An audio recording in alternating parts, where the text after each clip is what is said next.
માતા પિતાની મરજી વિરુદ્ધ પાટીદાર સમાજમાં થતા પ્રેમ લગ્નને લઈ ખોડલધામ સંસ્થાના ચેરમેન નરેશ પટેલે આપ્યું સૂચક નિવેદન.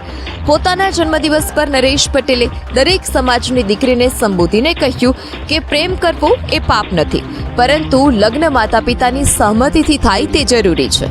આ સાથે જ સોશિયલ મીડિયાના ખોટા આકર્ષણથી બચવાની, દરેક ક્ષેત્રમાં આગળ વધવાની સાથે જ મર્યાદા પણ જોવાની નરેશ પટેલે દીકરીઓને અપીલ કરી. ચિંતા વ્યક્ત કરતા નરેશ પટેલ બોલ્યા કે દીકરીઓ આજના સોશિયલ મીડિયાના માધ્યમથી ખોટા આકર્ષણમાં ફસાઈ જાય છે, પરંતુ પ્રેમ કે મનગમતું જો ભાગ્યમાં હશે તો તેને કોઈ છીનવી નહીં શકે તેવો ઈશ્વર પર ભરોસો રાખવાની પણ દીકરીઓને અપીલ કરી. પ્રેમ કરવો એ કોઈ પાપ નથી, પણ પ્રેમ કોની સાથે થાય છે, માવતરની આપણને પરમિશન મળે છે કે નહીં, આ બહુ મહત્ત્વની વાત છે. સોશિયલ મીડિયાનો જમાનો છે. દીકરીઓ કાચી ઉંમરની હોય, ગમે રીતે એટ્રેક્ટ થતી હોય અને આમાં ક્યારેક ક્યારેક ઘણી જગ્યાએ ફસાતી હોય. તો દીકરીઓને પણ મારી આ તકે આજના દિવસે ખાસ વિનંતી છે અને લાગણી છે કે આમાં બહુ ચકાસી અને ક્યાંય એટ્રેક્ટ થવાની જરૂર નથી. પ્રભુ પર ભરોસા રાખવો, ભગવાન ઉપર ભરોસા રાખવો. જે આપણને મળવાનું છે અહીંથી કોઈ છીનવી નથી જવાનું, એટલે કોઈ જાતનું એટ્રેક્શન ન થાય અને દીકરીઓ વ્યવસ્થિત રીતે માવતરનું માની અને આગળ વધે એવી આ તકે વિનંતી કરું.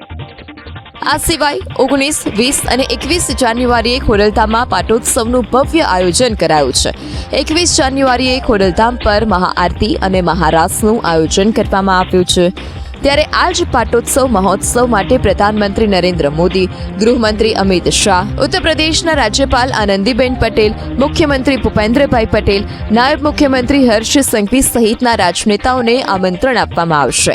રાજનેતાઓની સાથે ખોડલધામ સાથે સંકળાયેલા તમામ સામાજિક સંસ્થાનોને પણ નિમંત્રણ આપવામાં આવશે.